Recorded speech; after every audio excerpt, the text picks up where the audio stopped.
Yes, sir. Good evening, sir. Hello. Jogendra, sir, you are audible, very much audible.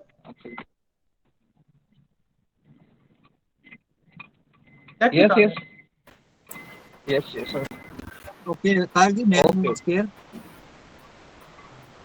Yeah.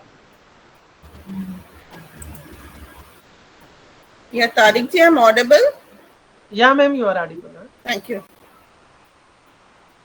Good evening, ma'am. Good evening, Uh, sir. How are you? uh, fine, fine. I think Principal Sir is busy somewhere and he will join after some time. Okay. So, without wasting our time, I think we should start our session. And whenever he joins, he may talk to the students and audience. Okay. So, I think we should start. So, I welcome Okay. Professor Dipti for this last session of this 10 days program. I think the the participants had a lot to do, ma'am, and this shall be very wonderful experience for the learners. And we have also learned a lot from you. And thank you very much for sparing your precious time for students, for our students. We are highly thankful. I am especially thankful from my department, my college, and also from Sheikh's Computer Association for your cooperation. Thank you very much. And Thank you, sir. to Dr. Tariq for rest of Okay, the so just proceedings.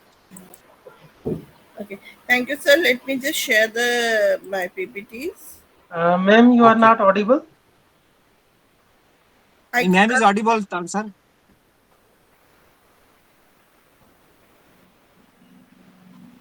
Tariq sir, I ma'am is hope audible. my PPTs are visible. Yeah, yeah, yeah.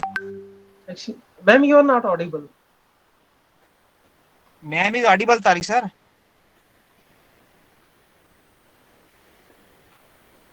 Okay, so what we have done till now, we have seen the machine learning algorithms, we have seen the artificial intelligence algorithms also, and we have done some basic artificial intelligence, machine learning algorithms. We have considered the supervised and unsupervised learning patterns. In supervised learning, we have seen that how we can classify and some object as an email as genuine email or fraud email, or we have also used implemented the linear regression to predict the cost of anything.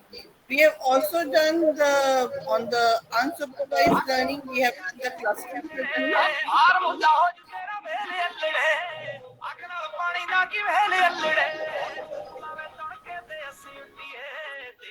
ये So kindly mute ये कौन बोल रहा है?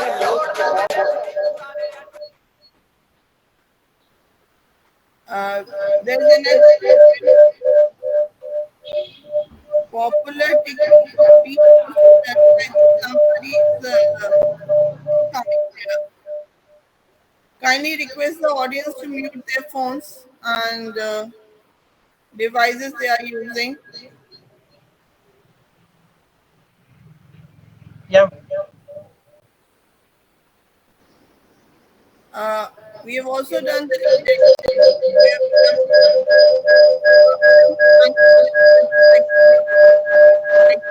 popular linear reinforcement where feedback mechanism is there. If I'm taking the correct action, I get a reward, and if I'm getting the wrong action, I get a negative reinforcement learning also. Jogendra, ma'am, there is little bit echo in your voice. Echo is coming from some other device. There are two devices, I think, on nearby, and that is why the echo is coming. So we have already done lot of machine learning. Let us take the computer vision as a picture and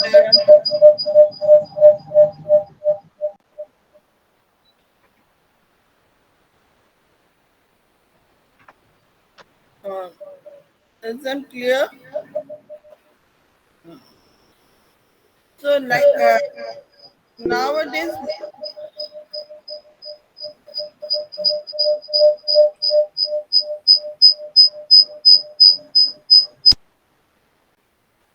I said there's too much of audio coming from the backside.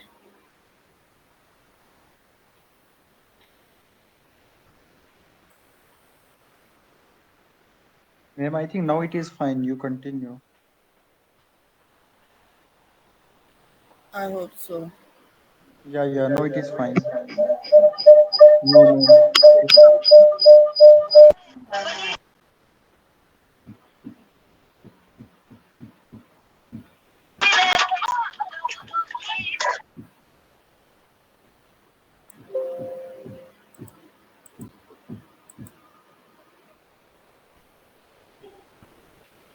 Can I start back?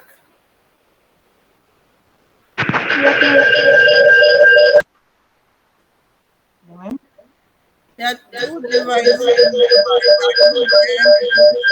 Actually, your PPT is not seen here. No PPT. Now I'm waiting for this echo. Is can you mute everyone? Yeah, ma'am. You can carry on, ma'am. It's okay. Okay, fine.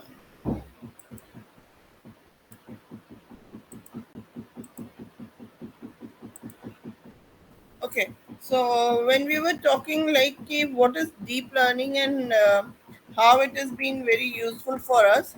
So nowadays, what is happening is the deep learning is one of the techniques which is widely used in computer vision, and like in the picture we can see that there is a cat, and we in the next picture there is cat, dog, and a duck. So how my computer can understand that this first image is a single object image and identify that object and tell that it is a cat. Second image is a multiple object image where there are two cats and a duck and a dog, and the computer has to identify these images and tell us that this is a image. You all might have used the Google search engine.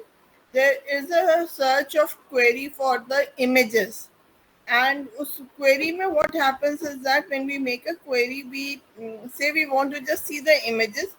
It shows us the images, so it identify the image and tell us. So how the computer can, by looking into an image, can identify this is the image of a dog and this is an image of a cat. So what they have to do is that they identify an object, they create a segmentation. You can see the boundaries that we call as a segmentation. And after segmenting, they segregate out the object and then they match the object with the objects in their database, and they tell us that this is the best object for the objective.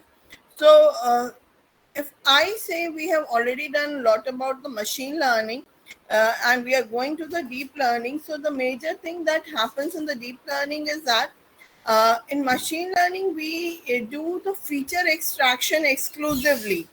So we first identify, we do the segmentation process. Intentionally, we do the segmentation process, and then we apply the classification techniques, and then we get the output. So like here we have taken a car inside, we have applied the feature selection, and the feature selection, what will happen, it will create a segment boundary, and once it creates a segment boundary, then it will match the shape. We can use any supervised learning like SVM or any other things, and we can find out whether it's a car or not. In deep learning, we do not do this feature extraction exclusively. It is inbuilt in the my model itself, and I just put the image inside and it does the feature extraction, the most optimal feature extraction I may say, and then give me whether it's a car or not. So if I say in a raw language, तो उसमें हमें एक step और करना पड़ता है जिसे हम कहते हैं फीचर एक्सट्रैक्शन. कौन सी टेक्निक यूज करनी है फीचर एक्सट्रैक्शन की, that depends upon the programmer. He wants to use segmentation, he wants to use edge detection, he wants to use saliency feature. बहुत सारी techniques हैं and they can select any one of them for identifying the features, and then we select those features, like we say that what is the contrast, what is the hue in the picture. So keeping all those things inside the picture, we find out that what type of features are required. So this is on the human, which is controlling the system. We decide all those things and we go for the classification. And in deep learning, everything is done by the computer. So what happens in deep learning is that we take an image and we take you can say layers of machine learning models, and उन machine learning models में हर layer पे हम कुछ ना कुछ extract करते हैं. तो हमारे पास पिक्सल से उससे हमने एजेस एक्सट्रैक्ट किए, उससे हमने फीचर्स एक्सट्रैक्ट किए, फिर हमने टेक्सचर्स में से कुछ पार्ट्स एक्सट्रैक्ट किए और उन पार्ट्स में से हमने ऑब्जेक्ट को एक्सट्रैक्ट किया. तो जैसे ये आप देख रहे हो, ये इमेज था. इसमें से पहले इमेज जो है कंप्यूटर में, as you all know, stored in the form of 0 and 1 pixels. तो वो पिक्सल्स के फॉर्म में स्टोर था. इस तरह से कुछ वो 0-1 के फॉर्म में स्टोर रहा होगा. देन उसमें से दे टुक आउट सर्टेन फीचर्स. फिर उन्होंने कलर्स को आइडेंटिफाई किया. कलर्स को आइडेंटिफाई करने के बाद उन्होंने उस पर मशीन लर्निंग लगाई and they start identifying the object. और फिर उसके बाद they apply the machine learning and train and get the objects.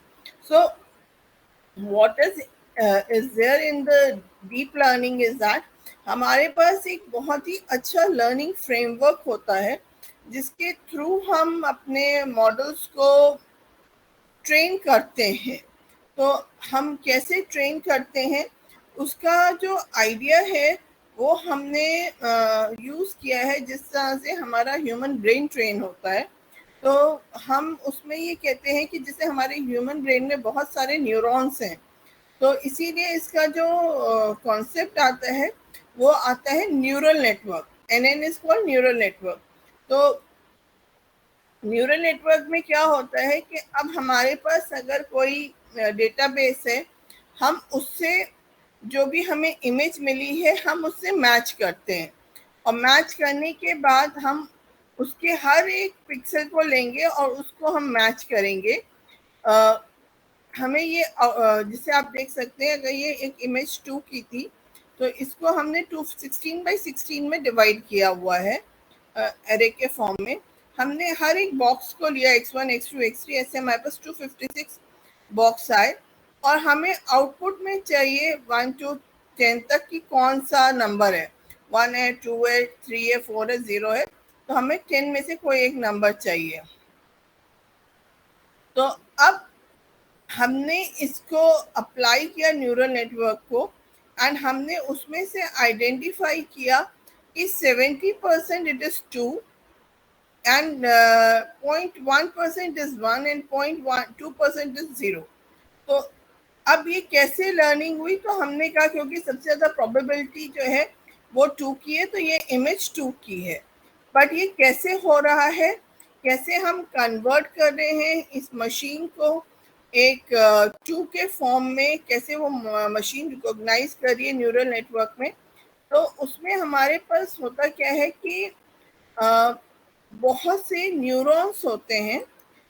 Neurons एक तरह की छोटी छोटी सी लर्नर्स होते हैं जिसे हम कह सकते हैं रॉ लैंग्वेज में. तो जैसे ये हमारा इनपुट है, तो इनपुट हमारा क्या है?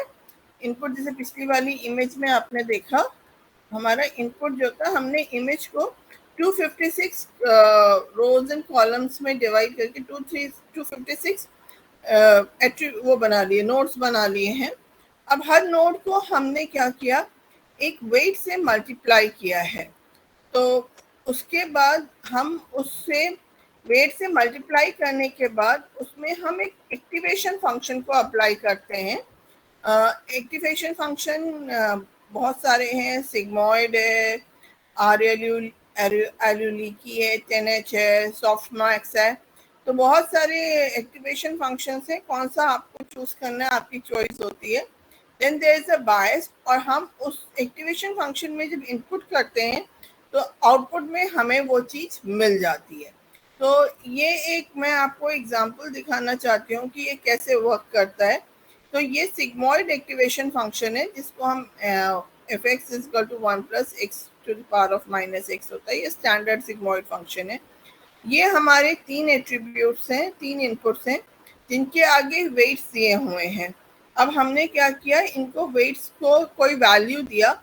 इनिशियली हम रैंडम वैल्यू देते हैं और रैंडम वैल्यू देख के हमने एक्टिवेशन फंक्शन में अप्लाई किया और अप्लाई करने के बाद उसको वो उससे मल्टीप्लाई करेगा 0.66 को 27 से, फिर इसको इससे किया, इसको इससे किया, तो ये x की वैल्यू आई। इस x की वैल्यू को ये यहाँ पे रखेगा और जो वैल्यू आएगी वो मेरी fx की वैल्यू होगी, that is my output value.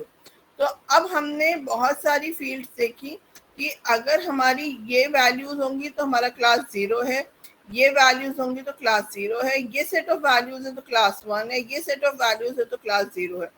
तो इस तरह से हमारी ये इनपुट लेयर होती है, ये आउटपुट लेयर होती है। इस लेयर को हम कहते हैं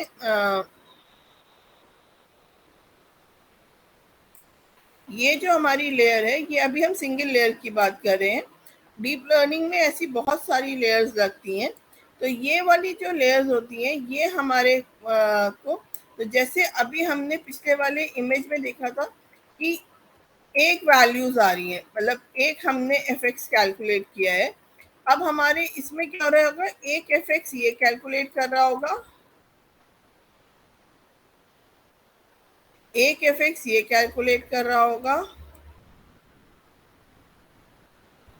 और एक ये भी कर रहा होगा। फिर हम तीनों को मिलाएंगे, फिर यहाँ पे W1, W2, W3 होता है और हमें एक आउटपुट वैल्यू मिल जाती है।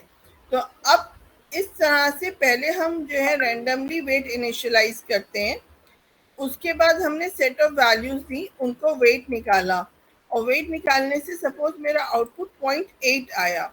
0.8 जो है वो 1 के नियर है, 0 के नियर नहीं है, तो यानी कि जो उसने वैल्यू कैलकुलेट की थी वो सही नहीं थी। तो हमारी जो एरर थी, हमारे को आना 0 था पर हमारा आया 0.8 वैल्यू था। तो हमने देखा कि हमारी एरर थी वो 0.8 की थी। तो फिर हमने क्या किया, जो हमारे वेट से उनको हमने चेंज किया और चेंज करने के बाद हमने नए सेट ऑफ वैल्यूज पे इसको अप्लाई किया। और जब हमने अप्लाई किया, जैसे हमने ये 2 वेट्स इसमें एग्जांपल में आपको दिखाया था कि चेंज किए हैं, और उसको करने के बाद मैथमेटिकली ये वैल्यू 0.9 आ गई। अब अगर मैं देखूं तो मेरी वैल्यू आनी थी 1 और मेरी वैल्यू आई है 0.9, तो मेरा एरर हो गया 0.1 का। तो दैट इज अब हमारा इम्प्रूवमेंट हुआ, पहले 0.8 का एरर था, अब 1 का एरर था। अब हमने फिर 2 एट्रीब्यूट्स के वेट्स को चेंज किया और उसको हमने चेंज करने के बाद हमारी फिर वैल्यू को कैलकुलेट करेंगे किसी के लिए। तो ये स्टेप जो है, जो हम वेट्स चेंज करते हैं, मॉडल को सेट करते हैं, ये स्टेप हम बहुत बार करते हैं, रिपीटेडली करते हैं। और क्योंकि कंप्यूटर कर सकता है, उसको बार बार कैलकुलेशन करने में कोई प्रॉब्लम नहीं, मतलब टाइम लगता है but it computes that thing. तो वो बार बार कैलकुलेट करता है, हर बार वो वेट को चेंज करता है और हर बार हमारे को वेट्स को एडजस्ट करता है इस तरह से कि हमारा रिजल्ट का एरर जो है वो रिड्यूस हो जाए। तो हम कैसे वेट सेलेक्ट करते हैं, कैसे हम वेट्स वेरी करते हैं, कैसे हम वेट्स में चेंजेस लाते हैं, या कौन सा हम एक्टिवेशन फंक्शन यूज करते हैं, इन सब पे डिपेंड करता है कि हमारा कौन सा डीप लर्निंग एल्गोरिदम यूज हो रहा है। तो पर जब भी हम स्टार्ट करते हैं तो हम इनिशियल वेट से करते हैं। तो जैसे आप इस पिक्चर में देख सकते हो, हमारे पास 2 क्लास ऑफ ऑब्जेक्ट्स हैं, एक ब्लू है, एक येलो है, और हमने एक बाउंड्री बनाने की कोशिश की है इस तरह से कि ब्लू ऑब्जेक्ट्स एक तरफ हो जाए और येलो ऑब्जेक्ट्स दूसरी तरफ हो जाए। अब हमने वेट्स को एडजस्ट करना शुरू किया।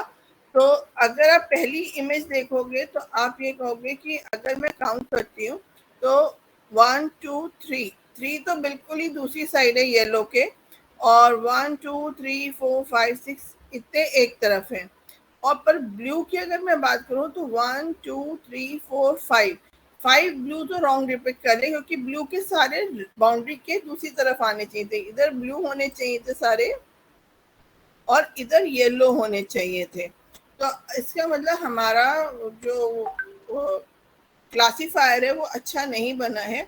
Now we adjust the weight and अब हमने देखा तो what we find is that कि अभी हमारा ये एक एडजस्टमेंट हुआ, फिर हमने फर्दर एडजस्ट किया, फिर हमने फर्दर एडजस्ट किया और हम एक एक नोट को करते जा रहे हैं। तो अब आप देखो जब हम फर्दर एडजस्ट करते गए तो अब हमारी ये बाउंड्री इस तरह से आ गई है। तो सारे येलो एक तरफ है और सारे ब्लू लाइन की दूसरी तरफ है। तो ये हमारा सिचुएशन लाना हमारे को चाहिए होता है।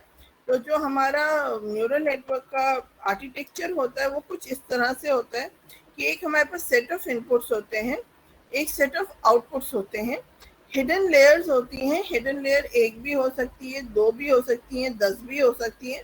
ये आप पे डिपेंड करता है, जितनी ज़्यादा हिडन लेयर्स होंगी उतना ज़्यादा कंप्यूटेशन में टाइम लगेगा, उतनी ज़्यादा हमारे लिए कॉम्प्लेक्स कैलकुलेशंस होंगी। और ये ज़रूरी नहीं है कि ज़्यादा हिडन लेयर्स होने पे ज़्यादा अच्छा रिजल्ट आएगा, क्योंकि हमें हर बार सारे वेट्स को पीछे तक एडजस्ट करना पड़ता है। तो एक ऑप्टिमल हम 3-4 लेयर पे ही काम करते हैं, इससे ज़्यादा पे हम तभी चाहते हैं जब हमारे को ये लगता है कि 3-4 वाली लेयर काम नहीं कर पा रही है, we are not getting an output, then only we increase the layers, otherwise 3-4 layers is more than enough, उसमें हमारा मॉडल ट्रेन हो जाता है। ये हमारे वेट्स हैं जिनको हमें चेंज करना है। तो हर लेयर जो है वो हिडन लेयर में सारे नोड से कनेक्टेड होगी, सबके वेट्स होंगे W1 W2 W3 ऐसे करके सारे वेट्स होते हैं। एंड उन वेट्स को हम अप्लाई करके एक एक्टिवेशन फंक्शन लगाते हैं जिसको हम सिग्मा कहते हैं। तो एक बार हमने यहाँ पे लगाया, दूसरी बार हमने यहाँ पे एक्टिवेशन फंक्शन लगाया और हमने वैल्यूज कैलकुलेट की हैं। तो अब जैसे कि हमारे पास अगर 6 न्यूरॉन्स हैं तो हमारे को इनपुट लेयर के हिसाब से 3 इनपुट थे और ये 4 से कनेक्टेड थे। तो हमें वेट्स कितने चाहिए? 3 × 4 दैट इज 12 वेट्स चाहिए यहाँ पे। आउटपुट में हमारे पास 2 आउटपुट लेयर्स हैं और ये 4 हमारे जो ट्रेनर्स हैं उनको इनसे कनेक्ट होना है। तो हमारे को 8 वेट्स चाहिए यहाँ पे, 4 × 2 तो 20 वेट्स होंगे हमारे। और हर वेट के साथ हमारा एक बायस लगता है। बायस ये होता है कई बार हमारा इनपुट जो होता है वो इस तरह से होता है कि बहुत ज़्यादा, जैसे अभी पिछली इमेज अगर आप देखो तो we have more of blue, sorry yellow, blue हमारे पास कम था। तो अगर मैं येलो के लिए मॉडल तय करती and if I want to decide a model for yellow तो मैं शायद कुछ ऐसा मॉडल भी बना देती तो that would be sufficient for yellow, but blue के लिए वो गुड नहीं था। तो हमें उसको भी कॉम्प्रोमाइज एडजस्ट करना होता है। For that purpose we select bias and bias को हम वेट देने के बाद हमारा जो है वो मॉडल इस तरह से आता है।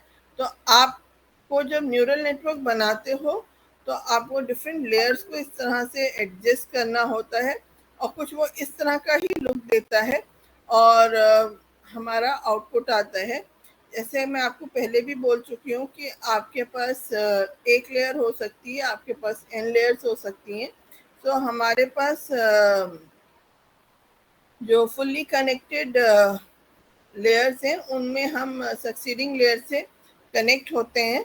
तो हम इस तरह से हमारा ये फुल्ली कनेक्टेड नेटवर्क होता है। तो जैसे आपने लास्ट टाइम देखा पिछले कि हमें 20 वेट्स को एडजस्ट करना है, तो आप एक तरह से समझ सकते हो कि हमारे पास कितनी सारी लीनियर इक्वेशंस हैं जिनको हमें एक साथ सॉल्व करना है। जो लोग मैथ्स के हैं वो ये समझ सकते हैं कि हमारे पास 4 वेरिएबल्स से हमारे पास इतनी सारी लीनियर इक्वेशंस बनी है जिसपे हमें जो हमारा कोफिशिएंट है उसको एडजस्ट करना होता है कि हमारा रिजल्ट आ सके। तो अब when we have this type of architecture तो हमारे पास लेयर 1 2 3 है and then we proceed in this direction towards the output layer. So this is a toy data set we say. तो इसमें हमने ये वैल्यूज दिए हैं। तो इस जैसे अभी हमने 1 और -1 का इनपुट लिया, हमने वेट्स दिए 1 और -2, उसमें हमने सिग्मॉइड फंक्शन लगाया तो हमें आउटपुट आया था 1। दूसरे हमने इनपुट लिया -1 और 1 और इसमें हमने सिग्मॉइड फंक्शन लगाया तो आउटपुट आया 0। तो 1 इंटू 1 किया, फिर हमने 1 इंटू -2 किया तो हमारा ये हो गया 2। फिर -1 इंटू 1 हमने किया और दूसरा हमारा हुआ 1 इंटू -1, तो हमारे 2 -1 हो गए। तो हमारा जो सम आएगा वो आया है टोटल 4। और उसके बाद हमने इसमें एक्टिवेशन फंक्शन लगाया जो हमारा सिग्मॉइड एक्टिवेशन फंक्शन था। तो इसकी आउटपुट की वैल्यू आई 0.98। इसमें हमने जब एक्टिवेशन फंक्शन लगाया तो आउटपुट की वैल्यू आई 0.2। अब 0.2 ये जो 1 है ये बायस है। तो आप ये देख सकते हो ये 1 लिया, ये 1 लिया, तो 1 इंटू 1 1 हो गया। फिर दूसरा इसमें इनपुट कौन सा जा रहा है, दूसरा इनपुट यहाँ से -1 और -2 ये दोनों आए तो ये हमारा हो गया 1 प्लस -1 माइनस को +2। और ये हमारा बायस है, ये जो बायस फंक्शन है इसको हमने +1 किया है। सिमिलरली हमने इस वाले में, नीचे वाले में, if I can move this, तो -1 अगर मैं इसकी बात करूं तो 1 इंटू -1 दैट इज -1 और दूसरा -1 इंटू 1 दैट इज 0 एंड 0। तो ये -1 हो गया, ये -1 हो गया, तो मेरा आउटपुट आया -2। -2 को जब मैंने सिग्मॉइड फंक्शन में डाला I get a value of 0.12। इसको ही हमने फर्दर एक्सटेंड किया।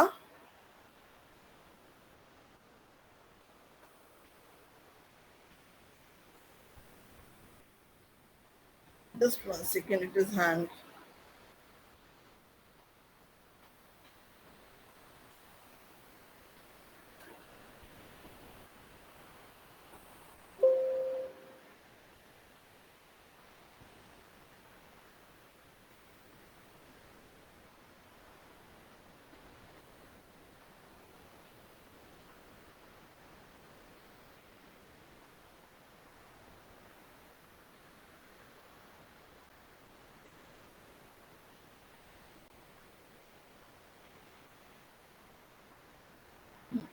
अब ऐसे ही हमारा नेक्स्ट लेयर आया है, उसमें भी हमने ये वेट्स के वैल्यू दिए हुए हैं 2 -1 -2 1। जब शुरू में होता है तो हम रैंडमली ये वेट्स देते हैं, फिर धीरे धीरे हम ये वेट्स को एडजस्ट करते हैं। तो अब हमने जैसे ये इनपुट्स देते गए तो हमारा कुछ आउटपुट आता गया। हमारा आउटपुट आया 0.62 और 0.83। अब इसके बाद हम उसमें मैट्रिक्स ऑपरेशंस लगा के हम इसकी वैल्यू को कैलकुलेट कर रहे हैं। तो हमारी जो वैल्यूज आ रही हैं वो आप इस तरह से देख सकते हो, ये सिंपल मैट्रिक्स मल्टीप्लिकेशन ही हम कर रहे हैं। तो हमने यही मैट्रिक्स मल्टीप्लिकेशन किया और वेट से हमने x को मल्टीप्लाई किया, बायस को ऐड किया और हमारा आउटपुट a आ गया है। तो now we get this a and इस तरह से हम हर लेयर पे हम इस तरह से कैलकुलेशंस करते हैं, मैट्रिक्स ऑपरेशन लगाते जाते हैं और हमें एक फाइनल आउटपुट फंक्शन मिलता जाता है।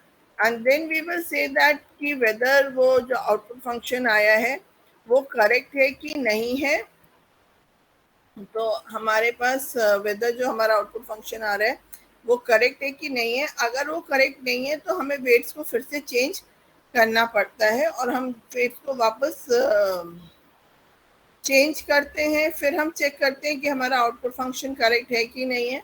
तो हम हर बार एक लॉस को कैलकुलेट करते हैं और इसमें ग्रेडियंट लॉस मेथड होता है जिसको हम यूज़ करते हैं, जिसमें हम ये देखते हैं कि हर बार हमारा जो एरर है वो रिड्यूस होता जाना चाहिए, एरर बढ़ना नहीं चाहिए। तो अगर हर बार एरर रिड्यूस हो रहा है तो जो हम वेट्स में करेक्शन कर रहे हैं वो ठीक है, पर अगर एरर बढ़ रहा है तो यानी कि हम वेट्स में करेक्शन कर रहे हैं वो ठीक नहीं है। तो कंप्यूटर को पता चल जाता है कि ये करेक्शंस नहीं करने हैं, तो वो एक स्टेप में वेट्स में चेंज करता है कि अब इस वेट को चेंज करेगा, फिर आउटपुट को चेक करेगा, फिर वेट को चेंज करेगा, फिर आउटपुट को चेक करेगा। तो उस तरह से हमारा रिजल्ट आ जाता है। हमारे पास जो है, एक मैंने अभी आपको सिग्मॉइड फंक्शन बताया था। Sigmoid function usually binary classification के लिए यूज होता है, बट अगर मेरा कोई डेटा सेट है जिसमें मल्टी क्लास है, जैसे कि मैंने बोला कि वेदर वो डॉग है, कैट है, कि वो एक डक है, तो हमने 3 क्लास बना दिए, तो उसमें हम सॉफ्टमैक्स फंक्शन को यूज करते हैं एक्टिवेशन फंक्शन के लिए। उसकी भी सिर्फ जो हमारा एक्टिवेशन फंक्शन है वो EX में हो जाता है, और वो जो वैल्यू देता है वो प्रोबेबिलिटी की वैल्यू देता है, और प्रोबेबिलिटी की वैल्यू से हमें पता चल जाता है कि ये किस क्लास को बिलोंग कर रहा है। तो ये हमारे और complex non linear activation functions भी होते हैं। कैश, जैसे मैंने बोला, RLU, रेक्टिफाइड लीनियर यूनिट, ये आजकल बहुत पॉपुलर है, और सबसे ज़्यादा पॉपुलर आजकल जो एक्टिवेशन फंक्शन है वो लीकी RELU है, जो कि सबसे ज़्यादा यूज होता है। तो हम इनमें से कोई भी फंक्शन को ले सकते हैं। हम इसमें कोई भी लेयर्स ले सकते हैं। पहले वाले वेट्स कंप्यूटर रैंडमली सेलेक्ट करता है, और उसके बाद वो हर बार ट्रेनिंग करता जाता है, और ट्रेनिंग करते समय वो जब भी करता है तो वो ट्राई करता है कि हमारा जो लॉस है वो रिड्यूस होता जाए। तो हम इसको कहते हैं कॉस्ट। तो कॉस्ट हमारा ये होता है कि we define loss of cost function, जो कि कैलकुलेट करता है कि एरर कितनी है। अगर एरर बढ़ रही है प्रेडिक्टेड मॉडल और ट्रू वैल्यू के बीच में, तो that is not a good signal. तो हमारा मतलब हमें फिर से कैलकुलेशन करनी पड़ती है। तो हमारा ओवरऑल कॉस्ट का मतलब क्या है कि हमें और कंप्यूटेशन करना पड़ रहा है, तो वो कॉस्ट बढ़ता है, तो हम एरर बोलते हैं, कॉस्ट बोलते हैं। तो हम हर स्टेप में हम मॉडल से देखते हैं कि उसकी ट्रू वैल्यू से कितना डिफरेंस आ रहा है, और हम लॉस को, टोटल लॉस को फाइंड करने की कोशिश करते हैं कि total loss should be minimised. And मैं आपको वही बताना चाहती थी कि जो लॉस को मिनिमाइज करने की अप्रोच है, ये हमने मैथ से ग्रेडियंट डिसेंडेंट कॉन्सेप्ट को यूज किया है। हम लॉस को ड्रॉ करते हैं और उसकी परपेंडिकुलर टेंजेंट ड्रॉ करते हैं, और जो क्योंकि टेंजेंट जो होती है वो स्टीपेस्ट डिसेंट को देती है, तो वी कैन फाइंड आउट कि किस डायरेक्शन में मैं वेट को चेंज करूं कि मेरा लॉस जो है वो कम हो सके। तो ये एक अप्रोच यूज होती है जब हम अपनी वेट्स को चेंज करें। ऐसे तो रैंडमली हम वेट की कोई भी वैल्यू देता रहेगा कंप्यूटर, तो वो इनफाइनाइट लूप में चलता चला जाएगा। तो हमें उसको एक डायरेक्शन देना होता है कि तुम वेट्स को ऐसे चेंज करो कि हमारा लॉस कम हो। तो हम जब भी वेट्स को चेंज करते हैं फिर हम ग्रेडियंट डिसेंडेंट मेथड लगाते हैं। सबसे पॉपुलर ग्रेडियंट डिसेंडेंट मेथड है। इसके अलावा इसमें और एडवांस मेथड्स भी हैं जो लगते हैं और जिनमें ज़्यादा एडवांस कैलकुलेशंस होती हैं, बट बेसिक आप ये समझ सकते हो कि आपने dy/dx पता है आपको। ग्रेडियंट डिसेंडेंट मतलब dy/dx को हम मिनिमम कर रहे हैं, तो अगर dy/dx मिनिमम हो रहा है तो इसको मतलब हमारी एरर्स कम से कम हो रही हैं, और इस तरह से हम फास्टेस्ट लॉस पे हम आ जाते हैं। तो हम रिपीटेडली, आप ये देख सकते हो, हम रिपीटेडली मूव करते जाते हैं, रिपीट करते जाते हैं, जब तक कि हमारा लॉस जो है वो एक 100% एक्यूरेसी तो नहीं आती है, बट हाँ मिनिमम लॉस की वैल्यू हमें मिल जाती है। तो that is how any deep learning environment works. Concept है बैक प्रोपोगेशन का। बैक प्रोपोगेशन मतलब जब हमने देखा, फिर हमने वेट्स को, जैसा हमारा लॉस का वैल्यू आई उसके बेस पे हमने वेट्स को चेंज किया, तो जो हमारा आउटपुट आया उसमें जो एरर थी उसको लेके हम वापस इनपुट में डालते हैं, एंड उससे हम बार बार उसको रिवर्स करके जाते हैं अंदर। तो इस तरह से हमारा लॉस होता है।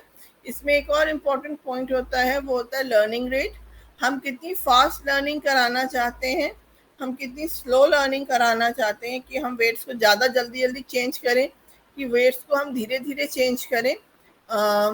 धीरे धीरे चेंज करने में बहुत स्लो हो जाता है, और बहुत ज़्यादा चेंज करने में कई बार ऐसा होता है कि हमें करेक्ट रिजल्ट नहीं मिल पाता है, क्योंकि वो कंप्यूटर की लैंग्वेज में लोकल मिनिमा में फंस जाता है। जैसे कि ये वाला सिचुएशन अगर मैं आपको बताऊं, तो अब मैं स्लोली चेंज कर रही, मतलब मैंने बहुत फास्ट चेंज किया, तो इसके बाद मैं डायरेक्ट यहाँ पर आ गई, या बीच के पॉइंट्स मुझसे मिस हो गए।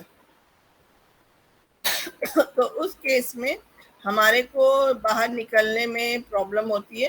तो हम फिर इसमें और वेट्स के और टेक्निक्स हैं, ये लर्निंग रेट आपको इतने दी कि अगर हमारा स्लो लर्निंग है तो वो इस तरह से चलेगा, हाई लर्निंग रेट है तो वो इस तरह से जाएगा। तो हमारा जो एक्चुअल पॉइंट है वो हमें कई बार नहीं मिल पाता है।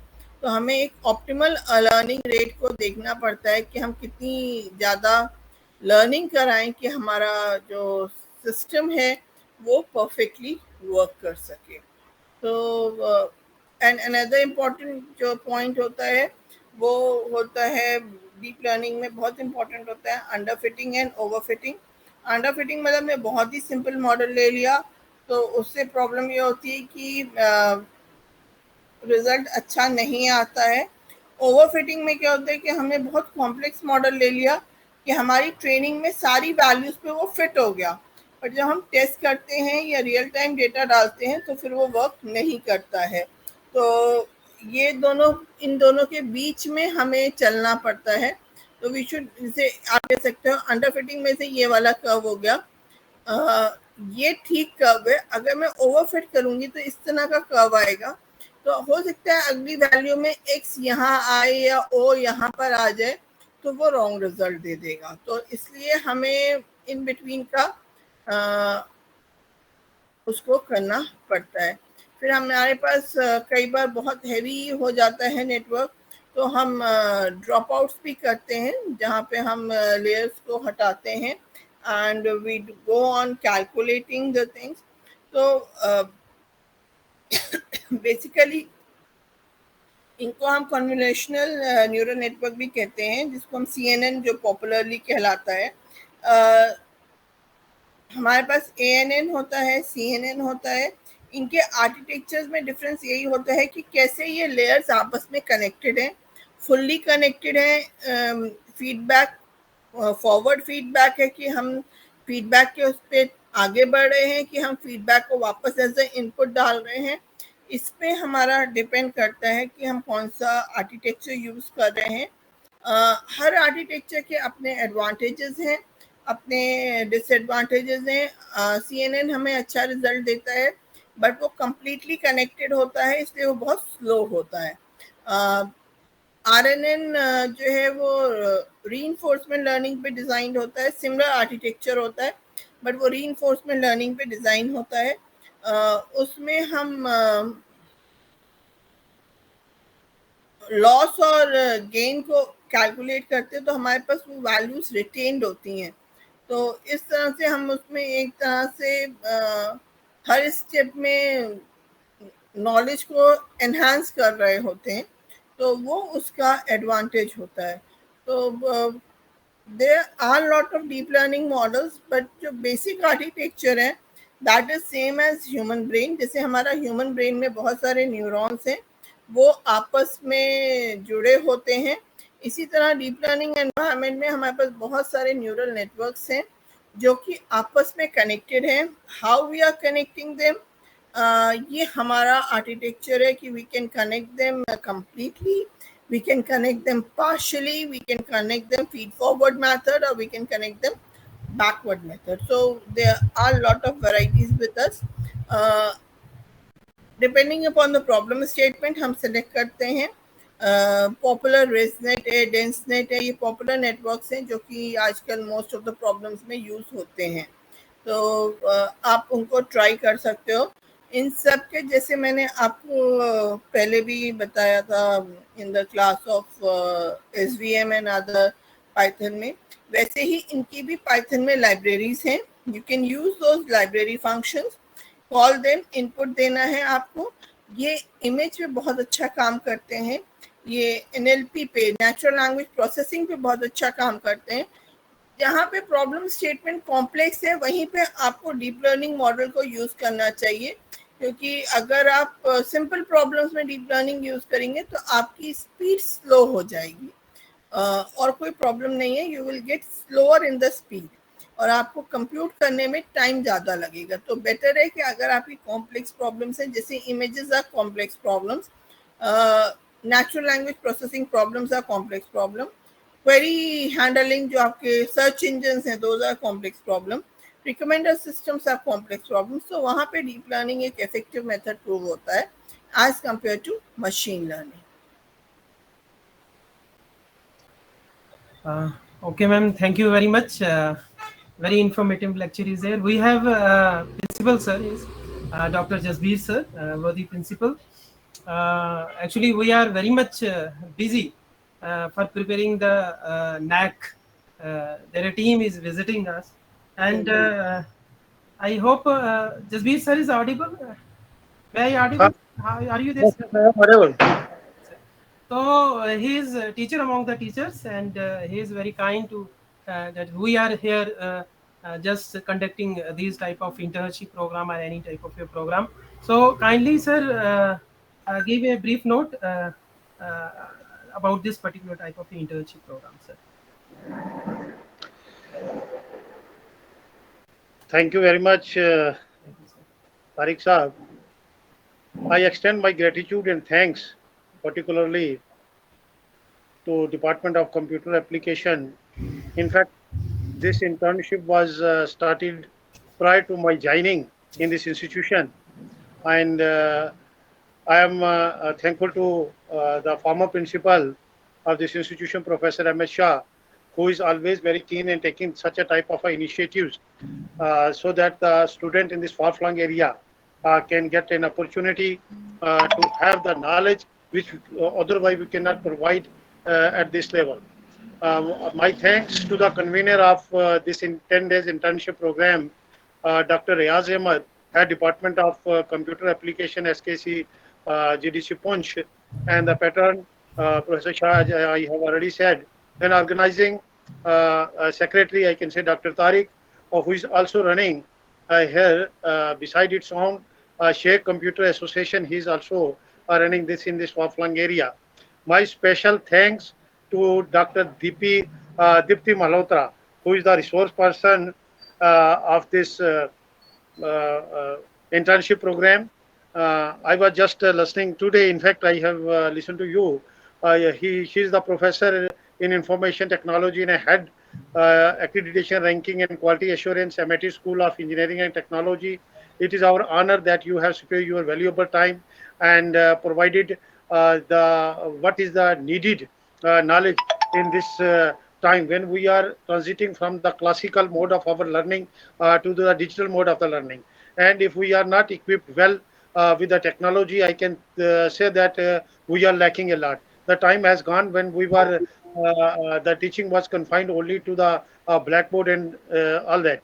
But now teaching has taken the new horizons, and for that I am thankful to you that you are provided being in such a I can say that in such a great institution you are working, and even for the Punch you have spared your valuable time. I am thankful to you, and I was just going through your profile where you have guided more about near about 22 more PhD scholars and presented your research publications and more near about the 200 research publication in the journals of national and international repute. It is an honor for this institution that you have spared your time and provided the knowledge to all the participants, all the students who have joined this internship program. I am thankful to you, ma'am, and I hope that in your future we are definitely going to organize such a type of the events so that although from the virtual mode we can enhance the knowledge which is the required knowledge to the student of this far-flung area. I am thankful to you, and although at present we are very much busy, the NACPER team is visiting in this institution. Yes, Dr. Tariq was telling me that you are busy, but I requested him that because Navratris are coming, so it would be difficult for me to spare the time in the evening. So I requested him personally Yes, So please take care. For this reason, I just requested him that let us complete it today. So I was feeling really like that. I understand it's a very hectic time when the such accreditation boards are coming. Or it is my personal request to you, whenever you got an opportunity to visit this part of the country, do favor us to come to Punch so that we can have a in the physical mode some type of the interactions with the students and the learner. Can arrange that in your honor. Definitely, I'm sir. thankful to this Definitely, sir. your time. Thank you very much, sir. I know a very busy schedule is there, and you have spared somewhat time for us for joining this particular type of internship program. So, any type of a question, Tasin sir is there. If you want to give a brief account in this particular type of internship program, are you available, sir? Yeah.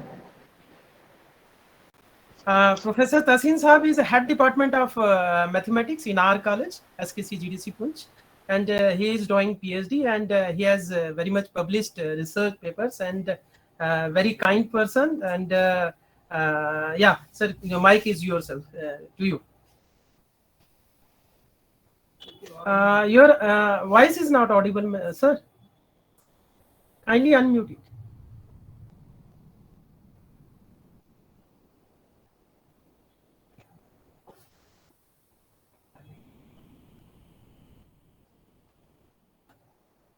Unmute नहीं हुआ sir. Taseen sir आपका unmute नहीं हुआ है, unmute करें kindly.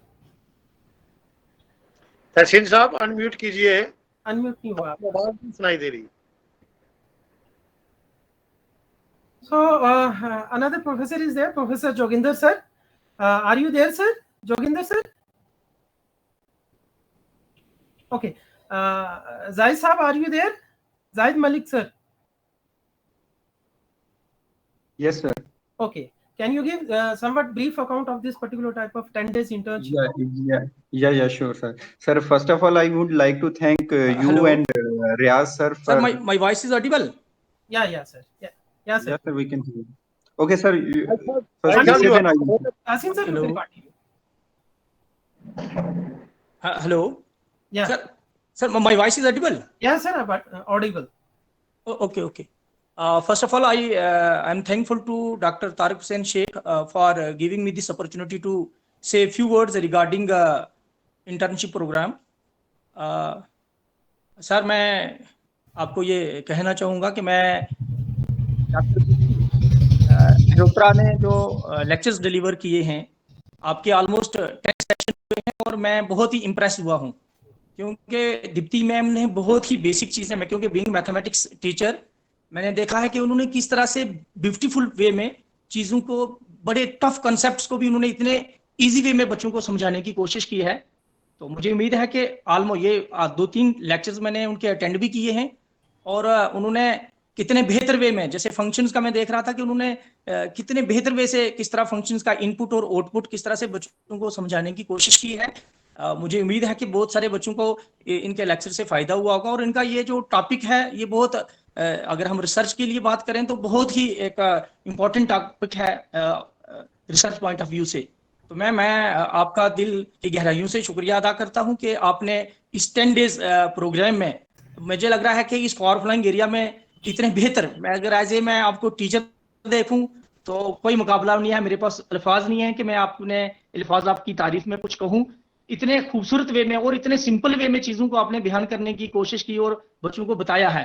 तो I really impressed by your all lectures. ये मैं किसी एक लेक्चर की बात नहीं करूंगा, डे 1 से डे 10 तक जितने भी लेक्चर थे, मन ये कर रहा था कि पूरे लेक्चर हम सुनते ही जाएं. मैंने 2-3 बार मैंने अटेंड भी करे हैं.